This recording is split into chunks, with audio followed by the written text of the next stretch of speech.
I'll be the host today. I'm Robert Barton here at NC State University, and I will be hosting the webinar on cost share assistance for stewardship and tree farm plan preparation here in North Carolina. To get started with that, just a couple quick housekeeping things. First of all, slides for today's presentation are available on the portal where you joined. You can download a copy of those presentation slides and follow along if you want, or you can go back to them for future reference after today's webinar. Also, there are several handouts as well as links to websites that you will be interested in following up on, and Jonathan's going to talk about that a bit more when he gets into his presentation. The other thing is today we're going to take questions. If you need something clarified as our presenters are presenting, we ask that you go ahead and type that into the chat window. And to do that, just click on the little chat icon and you'll be able to open up that window and then send that question on to us so we can see it. We will be taking, the bulk of the questions will take place after the presentations. And at that time, we'll actually allow you to turn on your microphone and ask your question live if you'd like, or you can type it in into the chat window if you prefer to do that. Also, just a quick reminder, if you're looking for continuing education credits, you'll need to complete the second step on the portal. When you join, the page loaded and it said keep this page open. You'll click on that where it says complete webinar to finish the process, and you'll get your certificate for participating or your continuing education credits. And with that, I am going to turn it over to Jonathan. Thank you, Bob. Good morning, everybody, and welcome to today's training. I'm going to be up first, and then Leslie McCormick will follow me.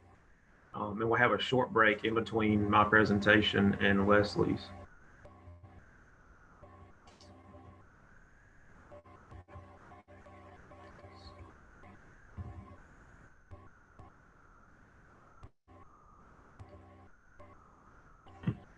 All right, so we're going to go over the program itself, and the stewardship portion is going to be covered by me, and Leslie is going to cover the tree farm plan requirements. Again, I'm Jonathan Murray, and I am the Forest Stewardship and Forest Legacy Coordinator for the Forest Service. So the items we're going to cover, I'm going to give you an overview of the cost share program, the application process, minimum plan standards for stewardship plans, and the MAP standards as well. And then, of course, talk about reimbursement payments. So the funding for this cost share program was through the 2024 Stewardship Program Supplemental Grant from the U.S. Forest Service. It was in response to Hurricanes Florence and Michael. We were allocated $100,000 originally for this cost share program, and currently we are down to $67,300. So we've already done some work for approving these plan preparation services. It started back in October, and we've already approved I think it's 23 plans up until this point. So still have some work to do to completely allocate that $100,000. So still plenty of room for you all to prepare plans and help landowners. These plans are going to be prepared by you all as natural resource professionals. The Forest Service will not be participating in the plan writing portion for this cost share program. We want you all to have an opportunity to connect with new landowners or work with your current clients to update plans, whether they be tree farm or stewardship. So we're going to cover the minimum plan standards checklist a little bit later, but just note that these checklists will be used by the Forest Service, specifically your service foresters, will be using these to approve the plans that you submit to us. If for whatever reason the minimum plan standards aren't met, the service forester should be in contact with you all to talk more about what's needed for the plan to get it approved. These funds are going to be available to all non-industrial private landowners. Any land owned by the state, publicly owned land, or forest industry land will not be eligible. And each landowner can receive three plans under this cost share program. So there's 72 counties eligible for the Stewardship Incentive Program cost share. They're highlighted here in gray, and this map is in your handbook, along with most of this information that's being presented today is in your the handbook, which can be found on the webinar website where you use to log in. There's some documents there. Just make sure you reference those following the presentations today. You'll be able to find a lot of this information there. The ineligible counties are listed here. Again, this is in the handbook, and these counties were not eligible because they weren't declared within that disaster recovery area for hurricanes Michael and Florence. So we, as the Forest Service, didn't designate who got in and who did not. That was done at the federal level. As far as eligibility, if you've worked with tree farm plans or stewardship plans, you all know the acreage requirements, and they're the same here. A minimum of 10 acres up to 10,000 acres. And if you have a landowner that has, small tax parcels that are adjacent to one another and separated by no more than a road or a path, they need to be right next to each other and have wooded acreage there to meet that 10-acre minimum. If you have a case like that, then we're not asking them to combine the tax parcels at the tax office, but for this particular program, they can combine those acres and meet that minimum acreage requirement. Forest land must make up a portion of the property, and 10 acres must be dedicated to natural resource management goals. So if you have a situation where for forest stewardship, if the landowner is right at the 10-acre minimum, but they need a few more acres, and they plan to either plant trees on a portion of the open land, or a portion of the open land is being managed for wildlife habitat, such as food plots, we can count that acreage towards the plan, and it can be charged for and cost shared within the Stewardship Incentive Program. Ag land. So when we're talking about ag land, we're talking about traditionally row crop land that produces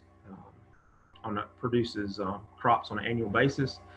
These acres should not be included within the plan unless they plan to take a portion of those acres out for natural resource management goals.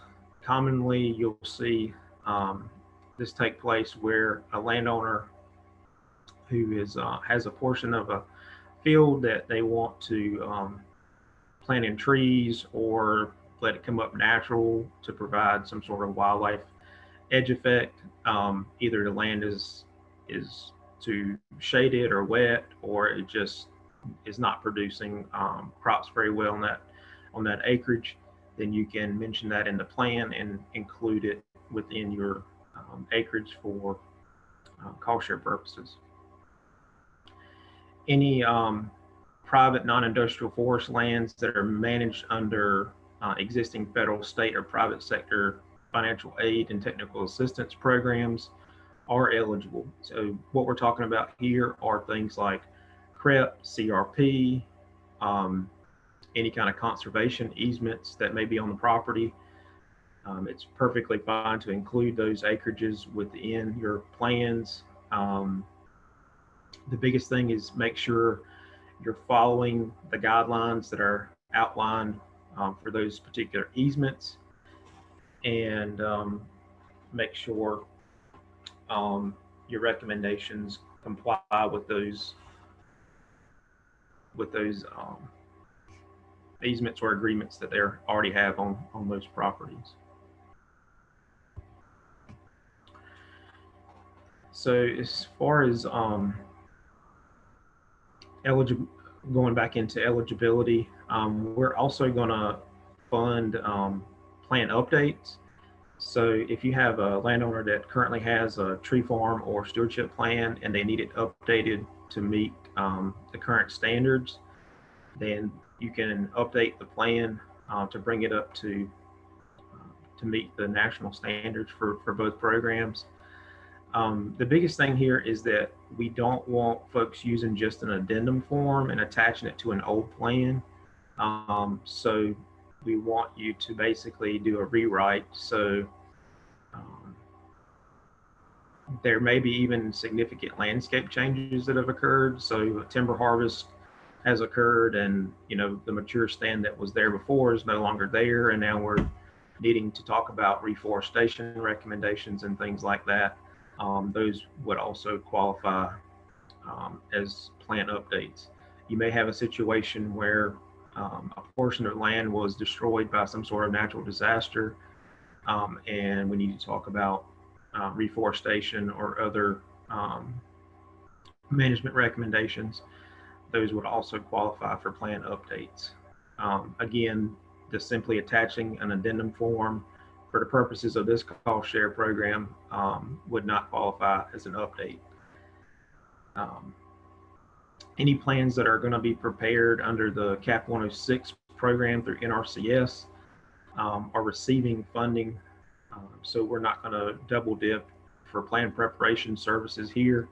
So those plans that have already been signed up and plan to have plans written under CAP 106 would not be eligible.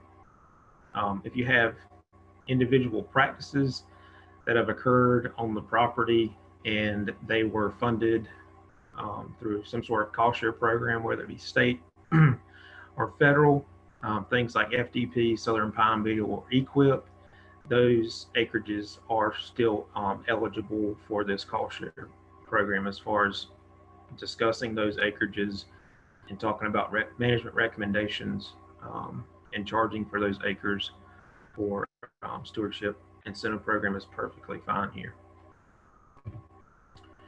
Our reimbursement rates are listed here. The folks that have already enrolled some of these or already applied for some of these plans have provided some feedback to us on these rates, and we've received some positive feedback. They seem to be in line with what folks are charging for particular plans and acres. So that's good. Hopefully they fall within your working limits as well. And we'll reference these again on the application. And if you need this information, again, it's in the handbook as well. So as far as applying for the cost share, I'm going to go over the application with you all. But before I do that, I just want to cover these two items. So like most state cost share programs, we want to have the landowner receive an approval letter before any work begins. So in this case, we're talking about plan preparation. So landowner is going to apply for it, get their approval letter. Once you receive that, you'll have the landowner will have 3 months to work with you all to get their plan completed.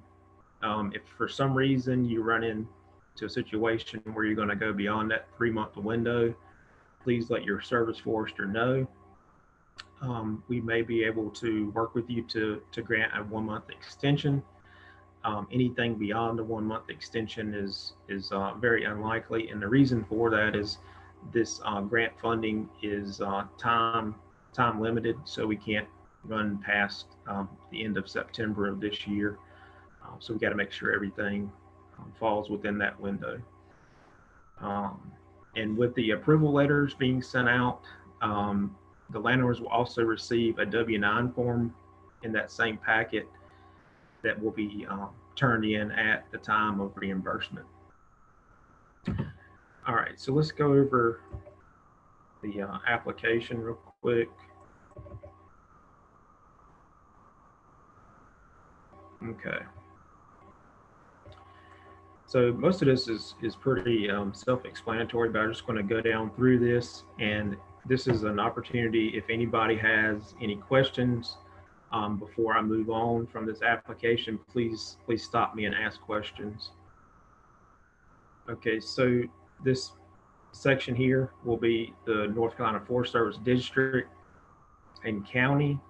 If you have a question about what district am I working in, you can reference the North Carolina Forest Service webpage, and at the top, click on contacts, and it'll bring up a map of the state, and it will have each district in the state represented there.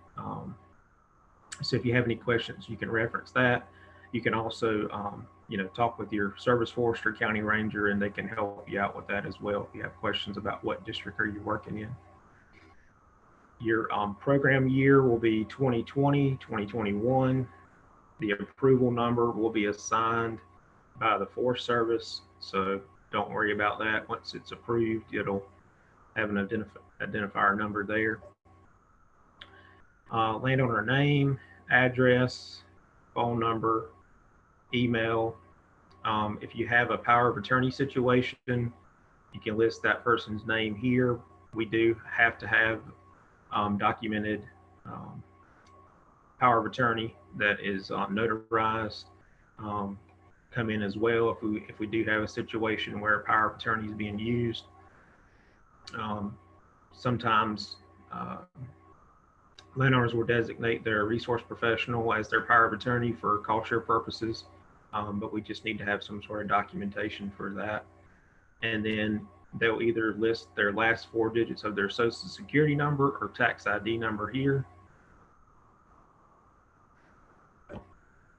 The landowner type, so you can click the bullets depending upon which landowner type.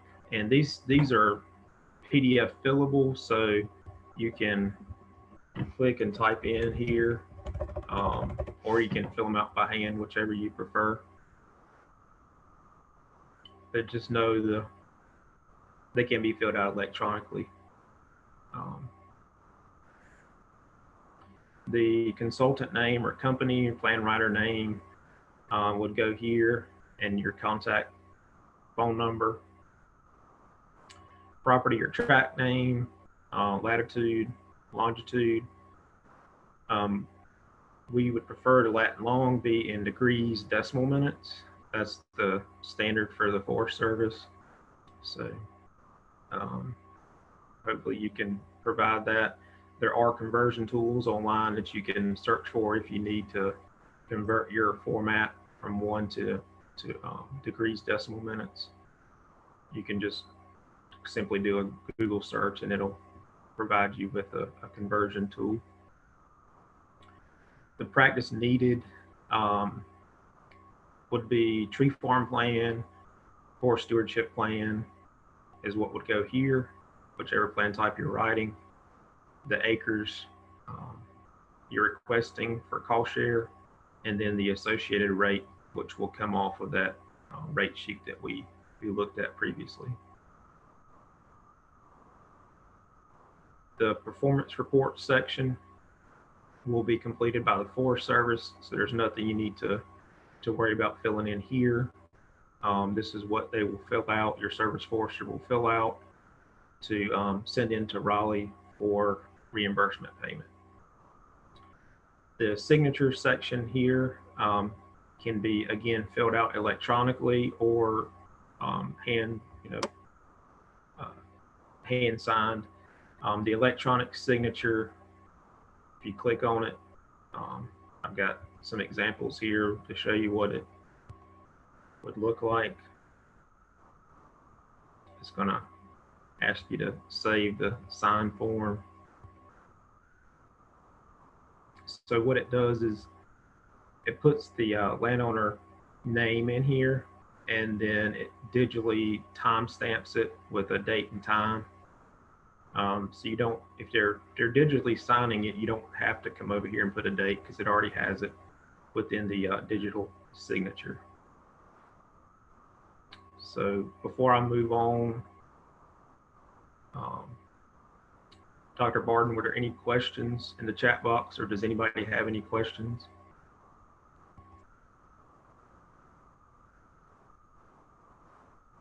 So Jonathan, we have no questions in the chat box. Folks, if you got a question, feel free to type it in the chat or raise your hand, and we'll allow you to turn on your mic if you'd like to do that.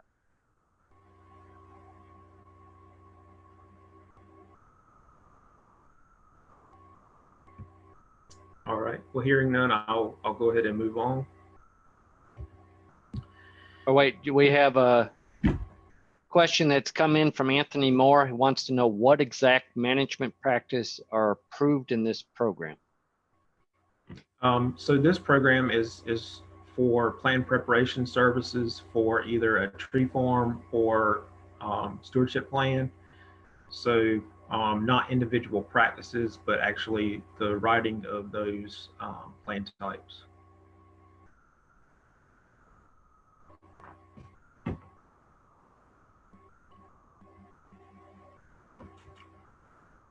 Okay, so for the plans, the minimum plan standards for stewardship, I'm going to go over the checklist.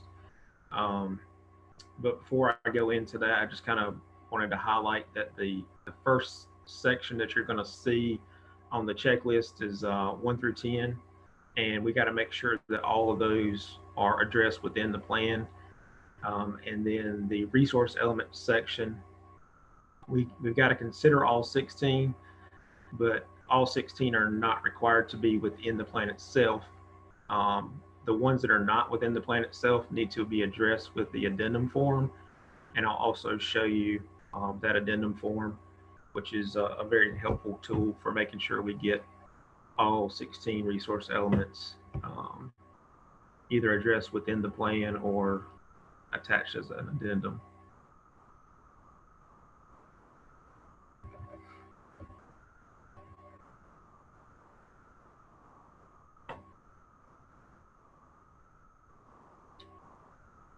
Okay, so for 1 through 10, I'm just going to go down through these. And again, this is a good time if anybody's got any questions, please ask now, either verbally or in the chat box. So this first section here for plan components, all of this needs to be in the plan itself, and this is pretty standard information that would typically be in any sort of management plan. Landowner and plan writer's contact information, so name, address, phone number, and email is optional. Property identification information, so this is referring to the maps. They need to be over aerial photos and need to indicate the property location, track boundary, forest stands, any open areas that were being discussed as far as natural resource management. These will be your food plots, or it could be even ponds or things like that. Hydrology would also incorporate your ponds and streams. Your soil types, and then any significant resource elements. So it may be an old home site, graveyard, or something like that. Just indicate that with some sort of representation on the map itself, so people are aware of those significant resource elements and where to find them on the map. We want to list the landowner's goals and objectives and make sure they're clearly stated. Current forest stand conditions are described. What's the desired condition based on the landowner objectives, what practices or activities are being used to obtain those desired forest conditions. And then you may even have some strategies for implementing those practices or activities. These are things like cost share programs, what contractors to use for specific work, or whether it's going to be you working directly with the landowner to accomplish those desired forest conditions. There needs to be a timeline for implementing the practices. So this is typically done in a table format. Most folks will use stand numbers and talk about the practices that need to occur to accomplish those desired outcomes and a time frame in which to complete those. And then there's usually a section where accomplishment information is recorded. So I would recommend a table. It's not required, but it's the easiest way to highlight that timeline for the landowner. It's a quick and easy way for them to flip to that page and see what's coming in the future for as far as management practices and what needs to be done when and where on the property. Monitoring activities. So these are things like property boundary line maintenance, walking the property annually, whether it's by you as a resource professional or a landowner, looking for, forest insects and diseases that may be occurring, or invasive species, expanding and in need of control, things of that sort. And then the effective time period for most stewardship plans is a 10-year time frame. So if for some reason yours is less than 10 years, just make sure you note that. Otherwise, the plan needs to be on a 10-year time frame, and then beyond 10 years is when you would update these plans, unless a national standard changes within that 10-year time frame. Then if a national standard changes within that 10-year time frame, you may need to update sooner, basically is what I'm getting at there. So for the resource elements, there's 16 listed here. And the biggest thing you need to do is just familiarize yourself with what's here and what all of these are. So as you're talking to the landowner and as you're walking the property, doing your timber exam, just be thinking about these resource elements and how they can be incorporated in the plan and be discussed with your landowner as far as objectives.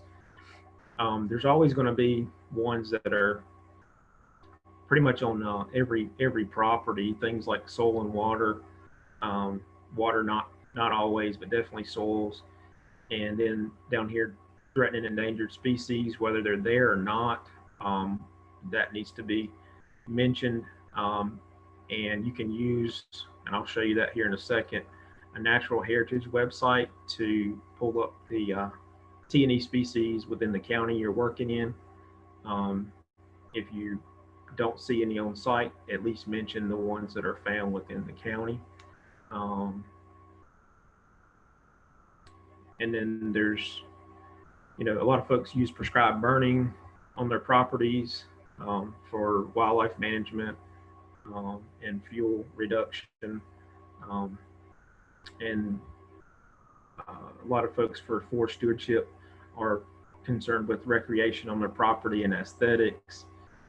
So there's several here that are gonna be incorporated into most stewardship plans. There's other ones like agroforestry, range that are less common in North Carolina, but can definitely be a part of the plan if your landowner has those objectives in mind. And one thing to note, if you're gonna basically do a dual enrollment into Stewardship and Tree Farm for that landowner, the forest to recognize the importance has to be in the plan and talked about within the plan if you're looking to go for dual enrollment for tree farm and stewardship. So does anybody have any questions about the checklist? And like I said, this is what your service forester will use to do the plan approval for reimbursement.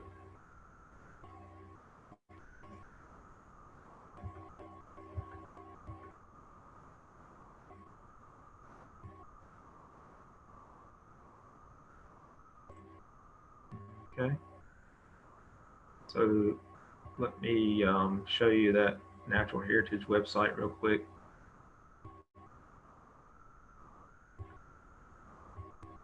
So this is the webinar page that you all found and joined the webinar. If you scroll down here, we've got our web resources, the Natural Heritage Program, which I'm getting ready to show you, and also the soil survey, which I'll show you a little bit later. And then your checklist are here, handbook, addendum form, and some other information or slides. So just make sure you reference that page. A lot of good information to help you out with this posture program and plan preparation. All right, so Natural Heritage website. So it's pretty simple to use. You can just type in the county you're working in and protected status, federal or North Carolina or federal, search, and it will pull up a list of all the species within that county. So it's a great tool to use to list those species that are found within the particular county you're working in, and making that landowner aware of those species. And then before I move on, I'm going to show you that addendum form, which is also on the webinar page. And this is a pretty useful tool to make sure you're hitting all those resource elements. The ones that you don't discuss within the plan that are not relevant to landowner objectives or a particular property, you can use this addendum form to attach it to your plan. So here's your 16 resource elements listed here, and each of those has a standard paragraph with some web links to provide information to your landowner about each of those. You can use these within your plan if you would like, or again, just use it simply as an attachment addendum form. The resource elements that are not addressed, you can simply create your own customized addendum for those specific resource elements. Basically, the ones you address don't need to necessarily be on the addendum form if you've already got them in the plan, but the ones that are not there, just copy and paste those into a Word document, and each section has a highlighted area here that you can put in, resource element not present, and also not applicable. So those ones that are not addressed in the plan and don't apply to the property or objectives, you can just mention that there, delete everything else off, and use this to make sure we're addressing those 16 resource elements and providing information to landowners about other natural resource opportunities that may or may not be available on their particular property, but it just basically providing good information to educate them about other items that they may not have thought about before.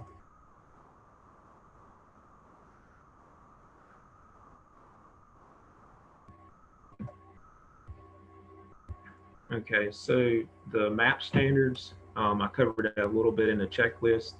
And the biggest thing is, these items highlighted here: track boundaries, individual stands identified with track numbers, soils and hydrology, significant resource elements, and then of course, roads are helpful for anybody having to navigate to the property, having those labeled. The web soil survey is a great tool to use for creating a soils map, and I'll show you how that works. And again, this link is on the webinar page. So it'll pull up like this. If you click on the webinar link, you will hit Start Web Soil Survey.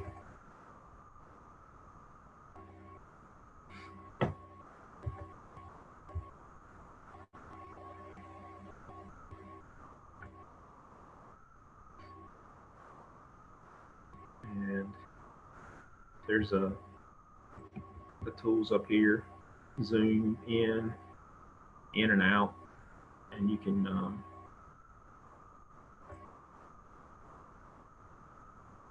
do a large area or smaller area, however you want to do that. I'm just going to pick a random place here to demonstrate how you can create a soils map. Okay, so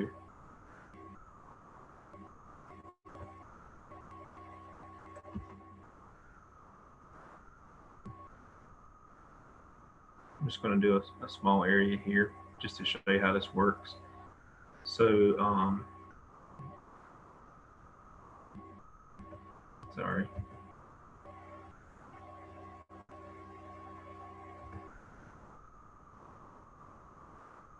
So this tool here is AOI, which stands for Area of Interest. And if you want to try to digitize the track boundary, you're probably not going to have a perfectly square rectangle track, so you want to create a polygon. You can use this tool here to do that, and you would simply take the crosshair and create your area of interest.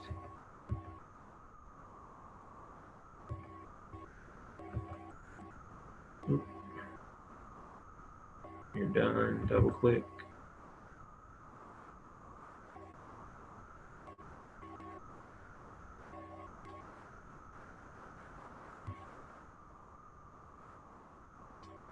Okay, and then once you have that, you can scroll up here to the tab Soil Map.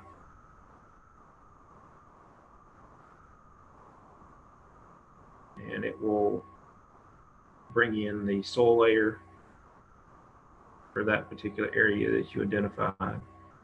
And in order to print a nice map to go with your plan, you can click printable version. And if you want to put the landowner's name or last name, you can do that and then click view, and it will bring up a map with the breakdown of the soil types on the property and a description of the soil types on the property. So it's just a nice tool to use to create you a nice soils map for your management plans.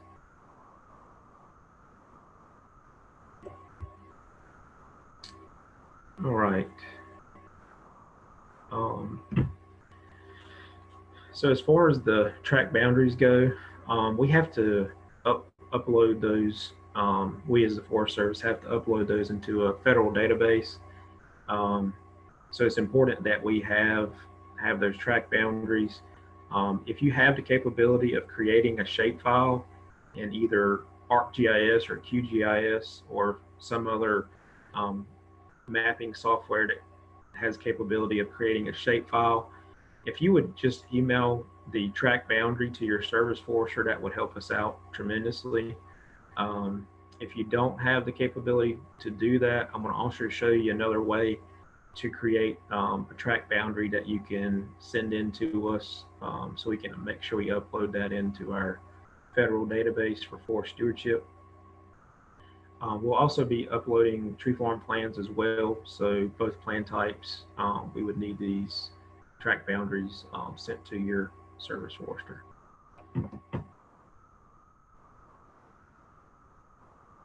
All right, let's see. Let's show you the Google Earth Pro and how you can digitize a track boundary and send that into the Forest Service.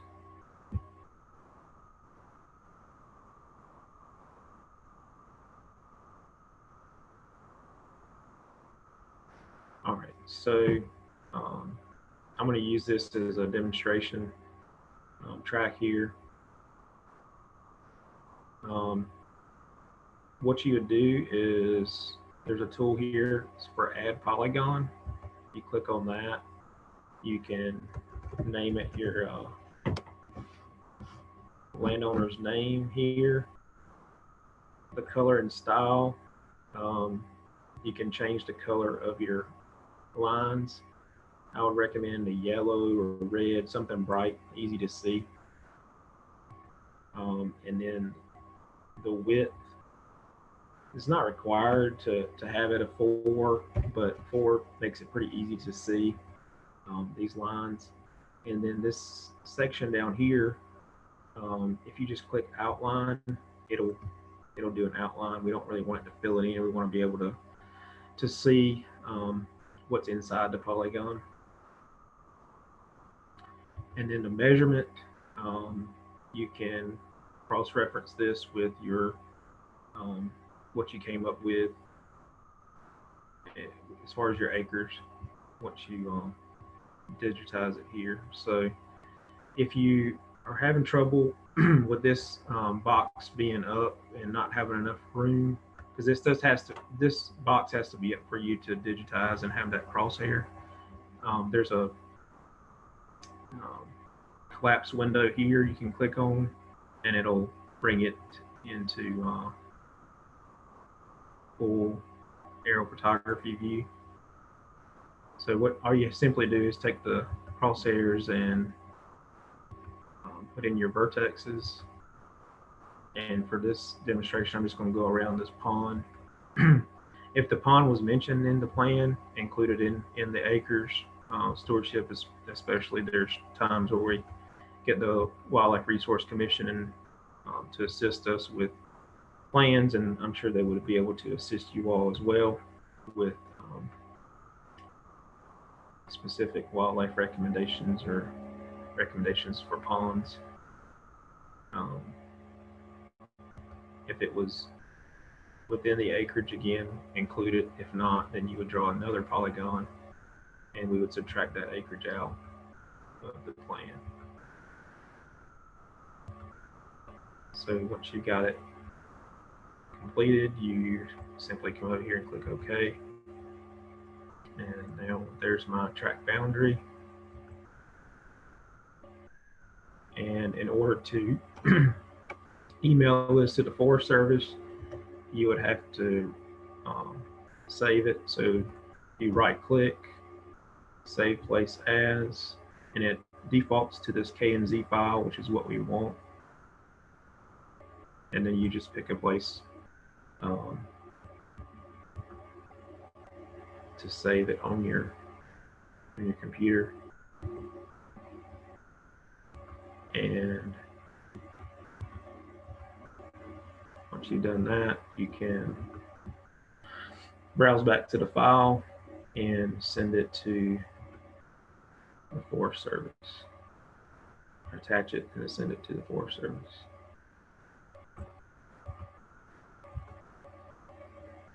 And then as far as the subject line, just try to be specific as far as what track it is and what county, and it just helps the service forester know what's coming into them. And then you'll just click send, and then they would have what you just drew. And the Forest Service is able to convert this in ArcMap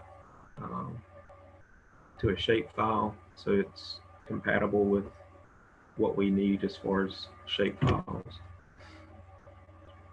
Are there any questions about that before I move on? Do I need to go back to the Google Earth and review anything, clarify anything?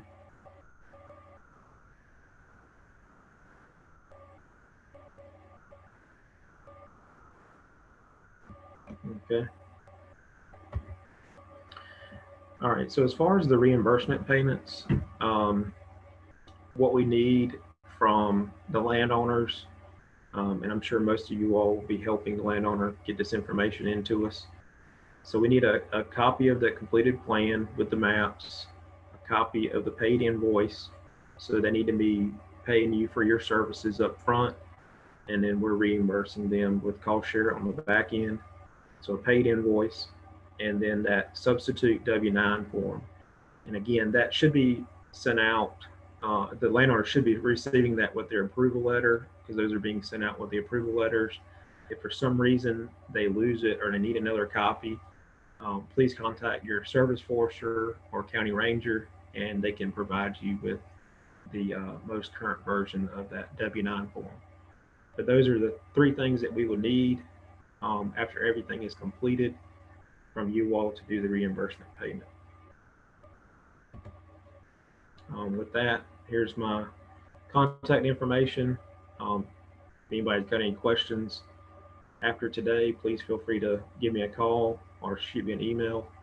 And with that, I'll check on the chat box. So Jonathan, you got a couple questions that have come in. One is from Rajan Parajuli. Dr. Parajuli is wondering how this program is different from the North Carolina FDP program, and can landowners tap into both cost share programs? Okay, so FDP is specific to practices, so things like tree planting, site preparation, timber stand improvement, prescribed burning, specific practices. And this cost share program is tailored towards plan preparation. So tree farm plan preparation and stewardship plan preparation. So having management plans actually written, whereas the other programs are for completing practices on the ground typically. Okay, and so a landowner could participate in both cost share programs? Yes, correct. They can participate in both, whether it be our state cost share or federal cost share. When we're talking about practices, they can participate in the Stewardship Incentive Program as well as those other programs like FDP, Southern Pine Beetle Prevention, EQIP. They can participate in this one and those as well. Okay. Next question was from David Halley, and David asked, where do we send SIP applications? Do we send them to the ranger's office or the district office? Each district has their own way of typically handling cost share applications. So whichever way that you've worked with the Forest Service in the past about turning in applications for FDP or Southern Pine Beetle Prevention Program, continue on with that. So that may be the county ranger or service forester, or you may be sending it to the district office, county ranger office or district office. It really just depends upon the district that you're working in. All right. Any more questions for Jonathan? I'll give you a second here or two to type them into the chat window.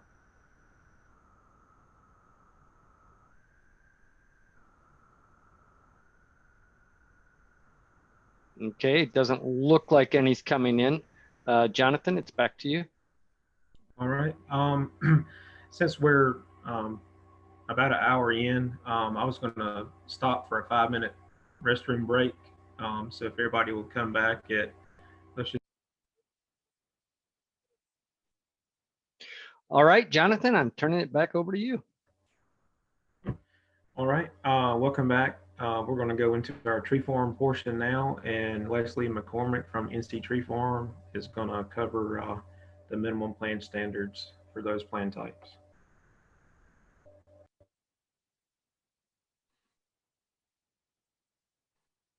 Okay, thank you. Thanks, Jonathan. Thanks, Bob. Appreciate all of you taking time to be here today. These are the topics that I'm going to address in the next little bit. We're going to first talk about who's eligible to be in the tree farm program, how management plans are used within the program, and then go into some detail about the management plan requirements. Let's see. There we go. Okay. So first of all, the one difference between the tree farm program and the stewardship program is that we are a certification program. And so therefore we've got to adhere to various standards for certification. And the primary one is that we have to have a written forest management plan. And this is seen as a demonstration that the landowner is committed to long-term sustainable management of their forest. And so the management plan is a requirement to be in our program. With regard to eligibility for the program, when you're deciding whether you want to write a stewardship plan or a tree farm plan, you might want to first consider whether the client you're working with is eligible to be in the tree farm program. We do work with private and public ownership, except for state-owned land. But if it is a municipality or county-owned land, then they could be eligible for tree farm program participation. We do not enroll publicly traded companies, and the land must be non-industrial, but there is an exemption for small businesses. For example, a privately owned sawmill that might have some forest land that they own. We do allow that to be enrolled in tree farm as long as they don't exceed $7 million a year in track related receipts, and as long as the company has fewer than 500 employees. And we do have a few of these small businesses in the program. With regard to eligibility and acreage, like Jonathan mentioned earlier, we do work with landowners who own 10 to 10,000 contiguous acres. A landowner may have more than 10,000 acres in their entire portfolio, but they cannot be in blocks larger than 10,000 acres. They also need to be under a single legal ownership. And the acreage calculation can include food plots and small ponds and such. They've added this year to the new standards. You can include orchards, acreage related to orchards, and small openings or meadows, but you would want to exclude any agricultural land that might be within the property. Tree farm's definition of contiguous is that the parcels share a boundary or a corner, and they must be under the same legal ownership. So if you have a landowner who owns a 50-acre tract and shares a border with a sibling who also owns 50 acres, that would not be considered contiguous. Those would be two separate tree farms because they're not under the same legal ownership. And if someone owns a tract and they jointly own an adjoining tract with another person, that also would not be considered a single tree farm. That would be two separate tree farms because they are distinct legal ownerships.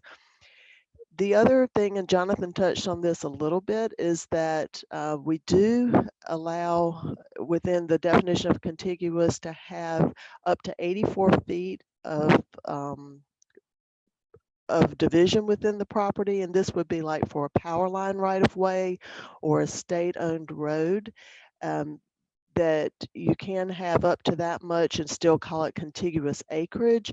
They have changed the rule a little bit this year to those of you who've been writing tree farm management plans, and the new standards that have just been implemented will allow acreage less than 10 acres that exceeds 84 feet in distance from a primary property to be scoped into that tree farm certification. So if you have a a 50-acre property, and down the road a little bit, you have a 7-acre property that on its own would not meet the 10-acre threshold, it can be scoped in to the larger property. So that is a change this year. Here's an illustration of contiguous. These two properties do not share borders or corners, so they would not be considered contiguous tracts. However, they can be under the same management plan with regard to tree farm standards. We would just need to have information that that shows the distinct locations and any distinct features. The stands must be described separately and any other features on the property, but they can be under the same management objectives or the same management plan.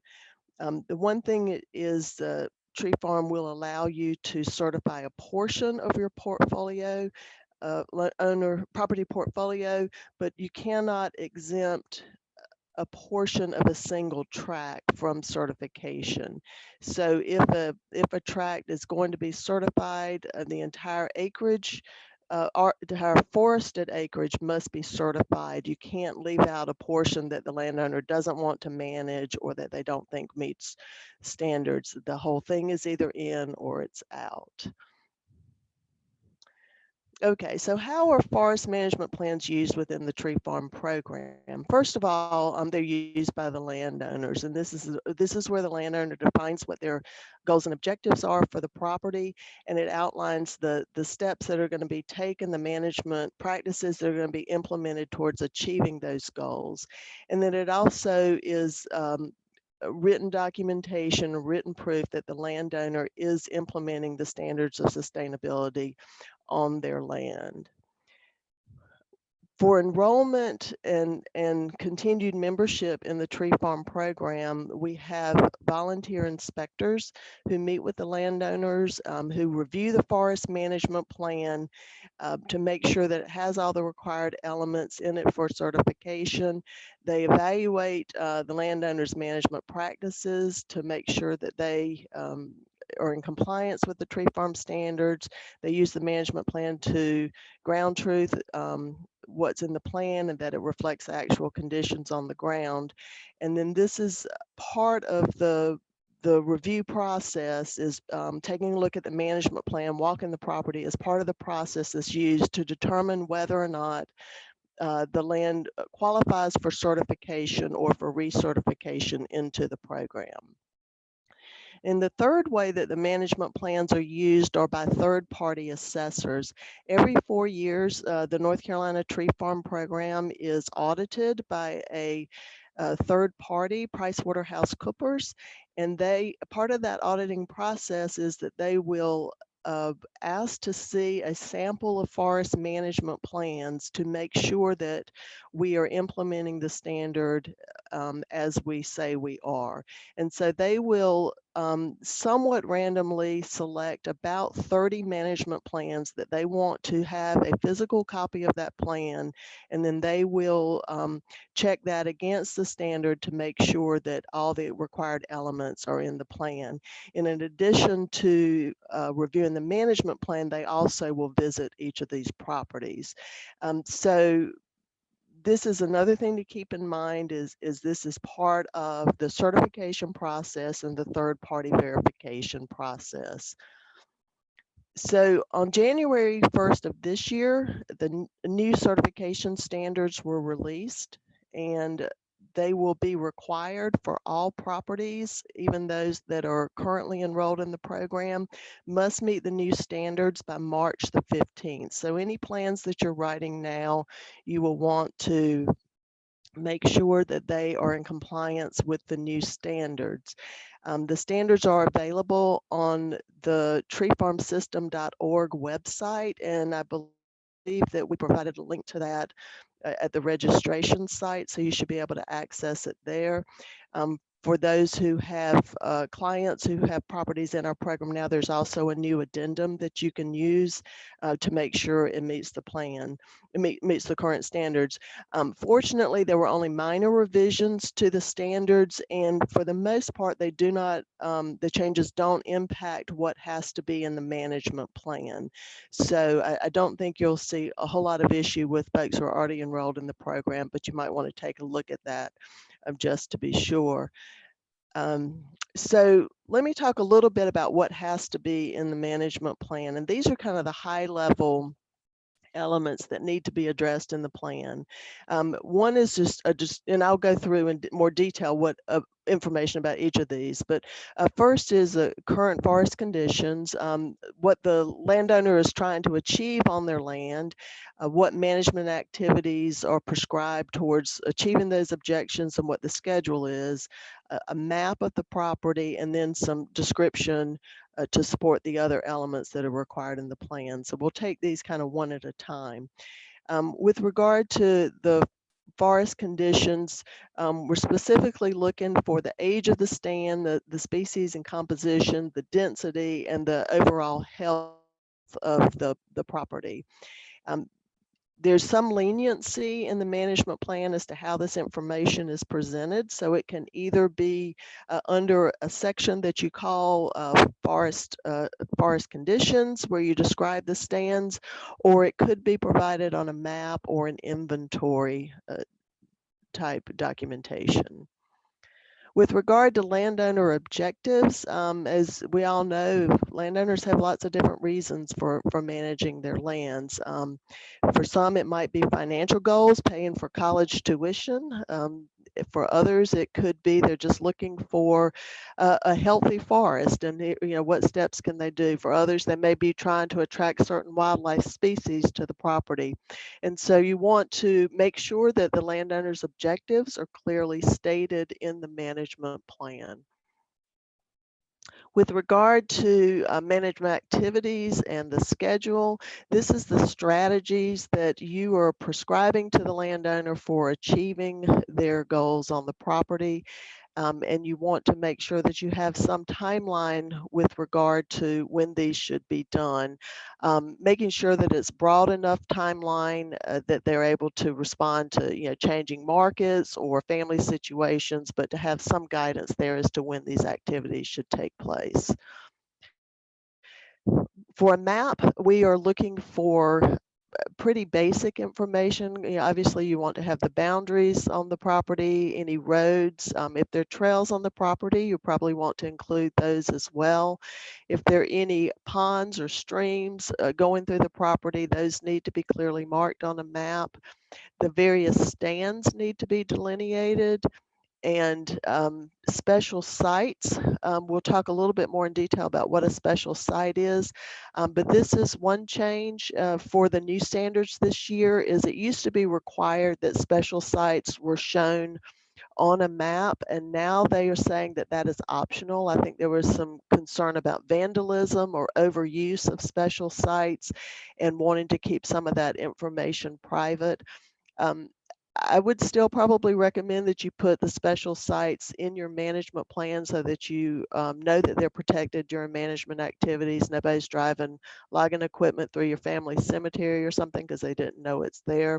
One option for not having special sites on the map is the map that you submit for present use value purposes to the tax office, which would be in the public domain. You could leave the special site off of that map, but for management activities, I think you want to keep it, but it is optional now, so use your judgment on that. And then the other final piece would be if there are any forests of recognized importance within the ownership, that would need to be shown on the map as well. And we'll talk a little bit more about forests of recognized importance in a minute. So those were the kind of high level requirements of a management plan. And then now we'll get more into the details of what needs to be there. So each of these elements must be in the management plan, even if they're not present on the property. So for example, if you know that there are no threatened or endangered species on the property. You still need to have a statement in your management plan that says what research has been done to make the determination of whether or not there are any threatened or endangered species. So it can't be just left out of the plan because it's not pertinent to the plan.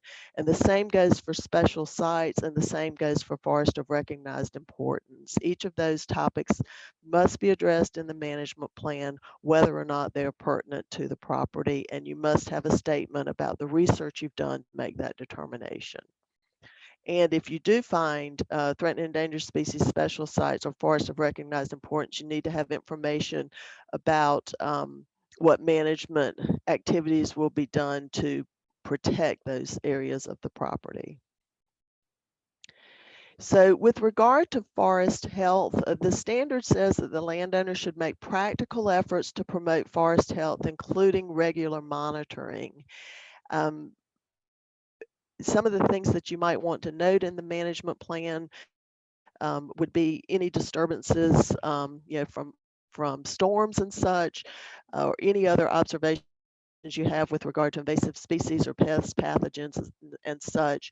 And then what steps are recommended that the landowner take to either prevent instances of forest health issues, or to control occurrences, or to respond in the instance of, I think this is a picture of some flooding from one of the hurricanes. What are you going to do in response to this damage from the storm? With regard to soil and water, Jonathan showed you how to do a soils map, and that is perfectly fine to use that with the tree farm plans.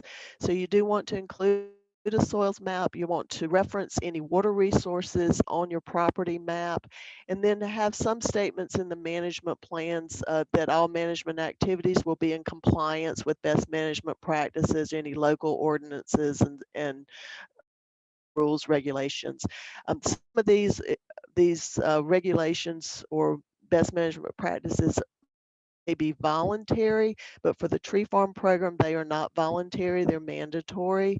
And so it is not optional for the landowner to implement BMPs. They must be implemented to qualify for certification. With regard to wood and fiber production, the main purpose here is to make sure that any recommendations align with the landowner's objectives, and that they don't negatively impact the property's ability to continue to function in a sustainable way. So this is where you'd put information about the products that are going to be harvested, and how that's going to happen, but making sure that it aligns with what the landowner's goals are. You would include information, like I said, on products, schedules about when you would do pre-commercial thinnings or commercial thinnings, and final harvest. You would want to have information in there about using qualified contractors, clearly outline what their responsibilities would be. We recommend, with harvesting, that they use pro loggers, but that is not a requirement of the tree farm. Contracts also are strongly recommended by the tree farm program, but it is not required for certification. Best management practices and such are required, so that will need to be stated in there. And then reforestation after harvest is also a requirement. If the land is converted to another use, it would no longer qualify for certification. With regard to threatened and endangered species, as I mentioned, this is something that has to be addressed in the management plan, even if it's not pertinent to the property. There are a number of sources available for determining whether or not there are any T&E species on the property: a U.S. Fish and Wildlife Service, the Natural Heritage Program, or it could be just consulting with a natural resource professional, a wildlife biologist, or something to that effect, who could come to the property and take a look and give information about what is there. If there are species there, then of course their habitat needs to be protected according to the requirements of the law. But you want to have a statement in there about whether or not there are any known occurrences on the property. If there are, what will be done to protect those species. And if they're not, you also want to be sure you show what kind of research you've done to make that determination. Special sites is a broad category within the tree farm program, and it can be historical sites, archaeological sites. This is an old cabin on one of our tree farmers' properties. It can be a special site because it's a unique ecological or biological area of the farm, or there's some unusual rock formation, or it can be just something that the landowner or the landowner family is special to them. It could be a favorite picnic site down by the river or something like that. But any special sites, you want to make sure that they are noted in the management plan. And as I mentioned earlier, it's not required to be on the map, but it does need to be addressed in the management plan. You want to document the research you've done to determine whether or not there are any special sites on the property. This could be the landowner's personal knowledge of the property, or looking at county historical societies as to whether or not there's any historical type features on the property. Or it could be, you know, going online, looking at historical societies or what have you. But whatever research is done, note that in the management plan, and then locate it on the property, and then make sure that in any management activities, those areas are protected. Invasive species, this is part of the forest health requirement, but that particular aspect of forest health must be noted specifically. So you want to identify what species are present and note their location, and have a description of how pervasive those invasive species might be, and then recommendations on what the landowner should do to monitor, manage if possible, or eradicate. But eradication is not required for certification, but awareness of and monitoring would be required for certification. So forest of recognized importance, this is the most confusing aspect of the certification program for most of our inspectors and for our landowners. The reason this is in the standard is because the tree farm certification is internationally recognized, and this is part of one of the requirements for a lot of the international endorsements, is that these landscape scale, large, special sites, for lack of a better word, are recognized and protected. It's very unlikely that a tree farmer will have land that is a forest of recognized importance by the definition that we use here. In the United States, most of these properties are protected by federal or state ownerships, or by conservation easements from environmental nonprofit organizations. So usually a forest of recognized importance might be an area that has multiple threatened and endangered plants or animal species. There are lots of archaeological sites on the property. You might have several waterfalls and such. I don't have a whole lot of lava beds in North Carolina, so I don't think that's going to be one of our issues. But just something that is not just one feature, but multiple features on the property. But usually these are landscape scale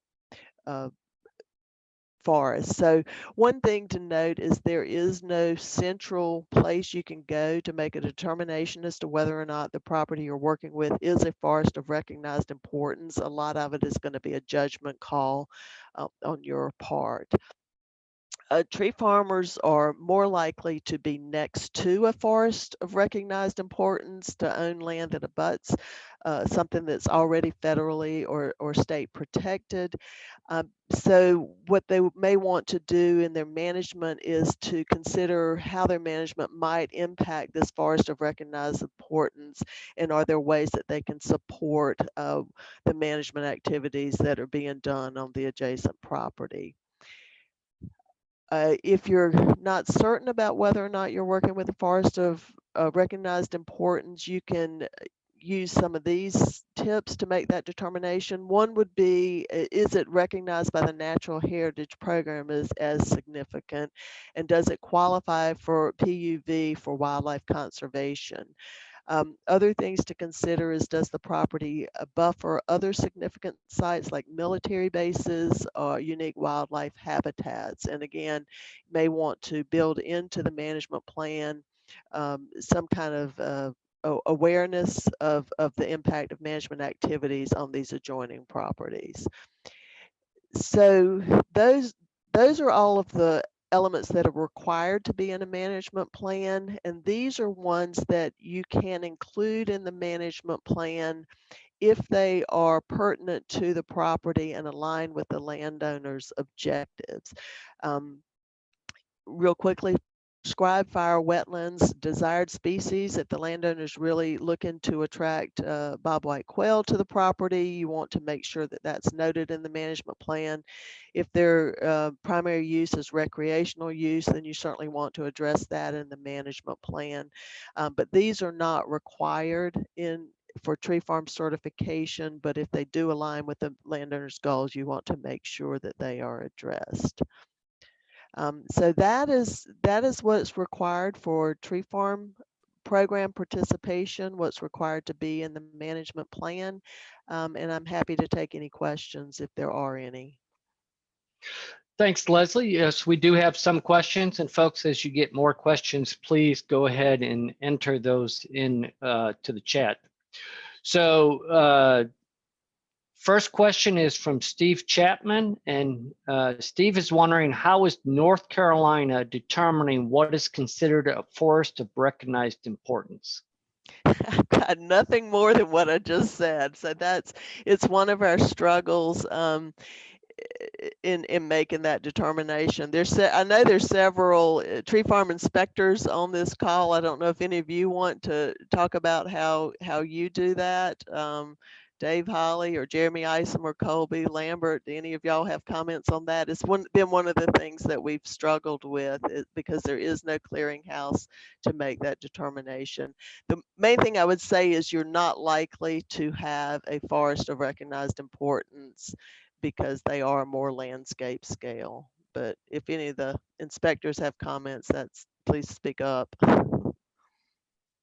If you want to make comments, please raise your hand and we will allow you to unmute your mic.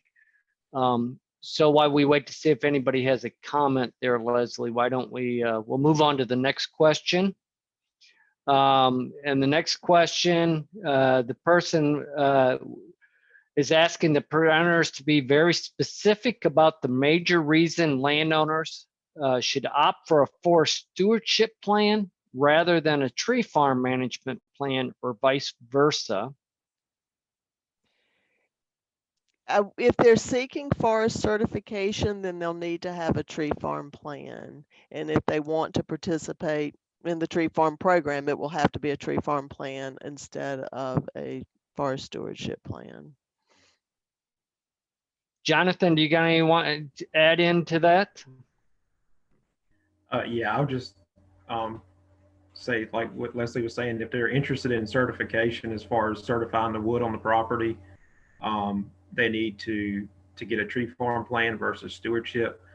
A lot of times we see landowners maybe begin with a stewardship plan, and as they learn more about tree farm, actually enroll in both.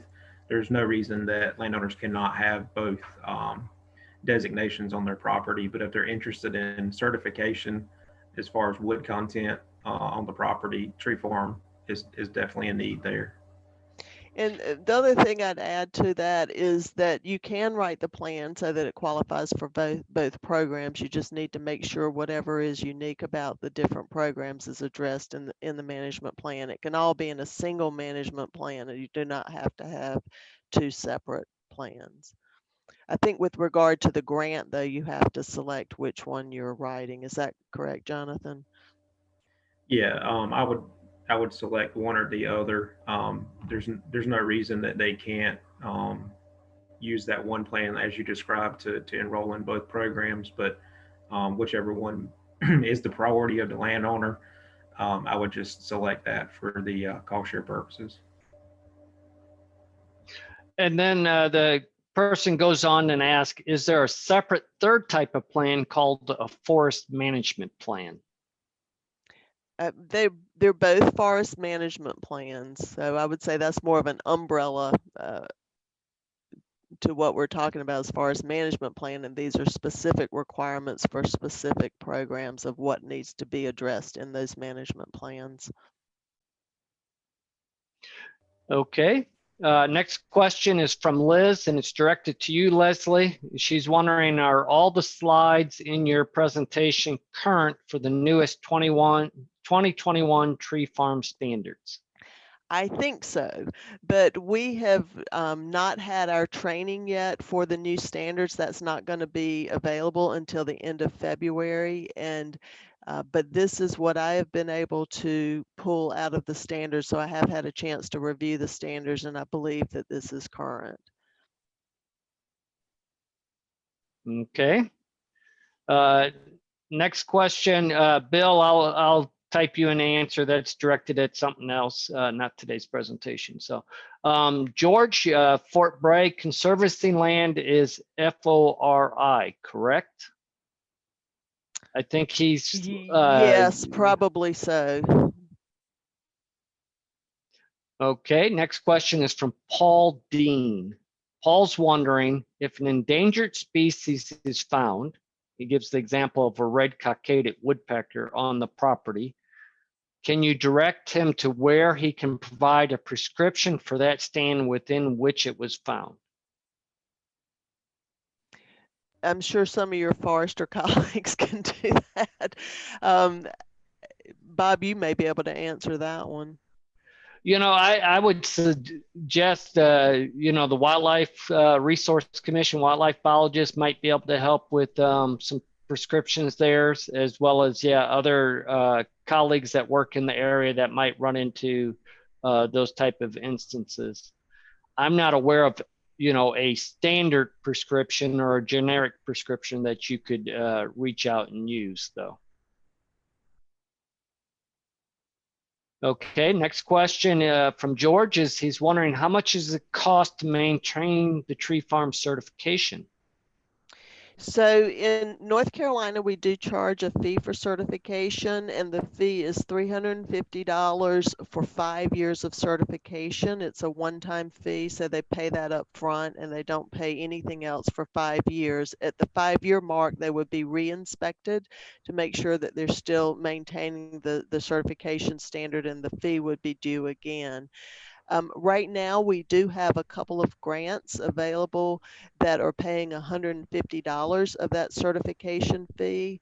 And so the landowner would pay $200 for certification, but those two grants expire on September 30th, and we have a limited amount of funding. So if you have landowners who are interested in that, as long as they're in a qualifying county and those counties align with the map that Jonathan showed earlier. So it's part of this response to the hurricane damage. Those counties are eligible for a $150 grant towards that $350 certification fee. All right. So David Halley has responded. He said, you can certainly write a forest stewardship plan that would qualify for tree farm by including specific tree farm standards in the plan. And that's more of a statement than a question. So I assume that is correct. Yes, that's correct. Okay. From Chris Smith, will tree farm inspectors have to get retrained this year for new standards? Yes, unfortunately, yes.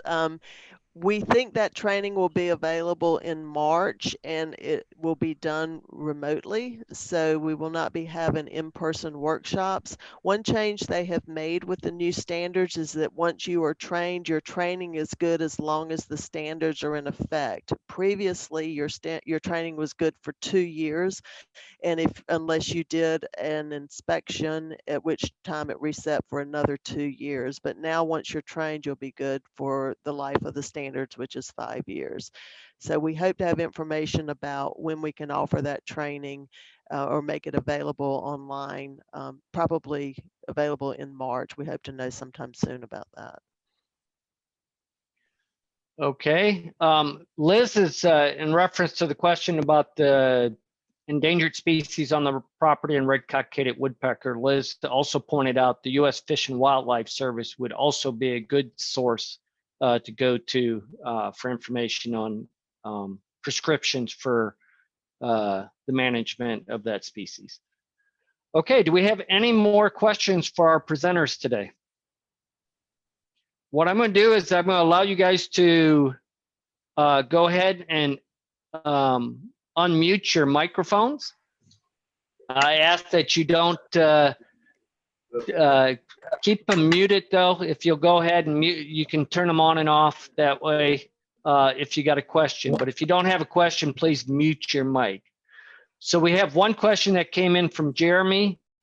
Jeremy is wondering, is a landowner who has a tree farm eligible plan written under the SIP program required to apply for certification and membership in tree farm? No, they are not. We certainly hope they will, but they are not required to. Okay. If you have a question for Leslie or Jonathan and you'd like to ask it verbally, you can do so at this time.